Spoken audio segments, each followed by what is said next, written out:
ग्वालियर से आ रही बड़ी खबर के साथ करेंगे। हाई कोर्ट की खंडपीठ का आदेश आया है। महापौर बनने के लिए अब शैक्षणिक योग्यता की आवश्यकता नहीं है, जरूरी नहीं है। मुरैना की महापौर शारदा सोलंकी पर दर्ज हुई थी एफआईआर, उसे निरस्त कर दिया गया है।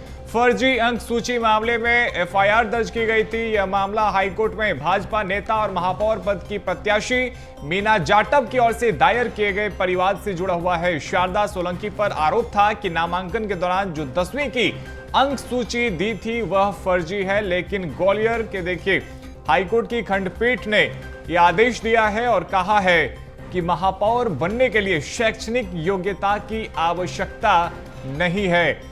और ये बड़ा फैसला देखिए, आदेश हाईकोर्ट की तरफ से दिया गया है और उन्होंने बताया है कि महापौर बनने के लिए शैक्षणिक योग्यता की आवश्यकता नहीं है। देखिए मुरैना की महापौर शारदा सोलंकी जिन पर एफआईआर दर्ज किया गया था उसे हाईकोर्ट की खंडपीठ ने निरस्त कर दिया है।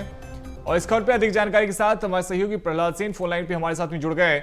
प्रहलाद सेन, अब महापौर बनने के लिए शैक्षणिक योग्यता की आवश्यकता नहीं है, बड़ा निर्णय, बड़ा फैसला। हाँ बिल्कुल, देखिए जो मुरैना की महापौर हैं शारदा सोलंकी, उनकी अंक सूची के मामले में तमाम सवाल खड़े हुए थे। इस मामले में उनके विरुद्ध एक एफआईआर भी हुई थी और ये मामला हाईकोर्ट पहुंचा। इस दौरान हाईकोर्ट ने सुनवाई करते हुए ये कहा कि महापौर बनने के लिए कोई शैक्षणिक योग्यता की आवश्यकता नहीं है, जनता उन्हें चुनती है और इस आधार पर शारदा सोलंकी पर जो एफआईआर दर्ज हुई वो तत्काल निरस्त की जाए। हालांकि ये पूरी तरह से शारदा सोलंकी जो महापौर हैं मुरैना की, उन्हें बड़ी राहत प्रदान करता है ये फैसला।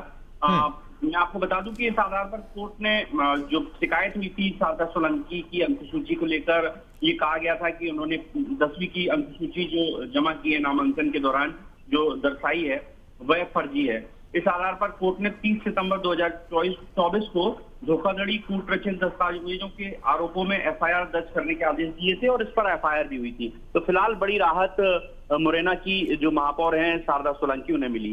जी बिल्कुल प्रहलाद, ये बात ठीक है कि उन्हें राहत मिली है, लेकिन बड़ा सवाल और जो एफआईआर किया गया था उसमें जिस फर्जी अंक शीट की बात कही गई थी, मार्कशीट को लेकर जो बात कहा गया था, उसको लेकर कोई जांच हुई क्या? बिल्कुल, देखिए इस आधार में इस पूरे मामले को इन्वेस्टिगेशन में लिया गया था और मुरैना जिला पुलिस को ये आदेश दिए गए थे कि इस मामले में एफआईआर दर्ज की जाए।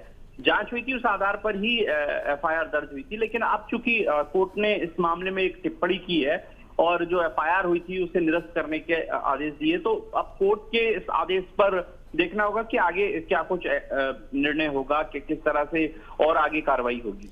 बहुत शुक्रिया प्रहलाद, आपका हमारे साथ जुड़ने के लिए, तमाम अपडेट्स के लिए।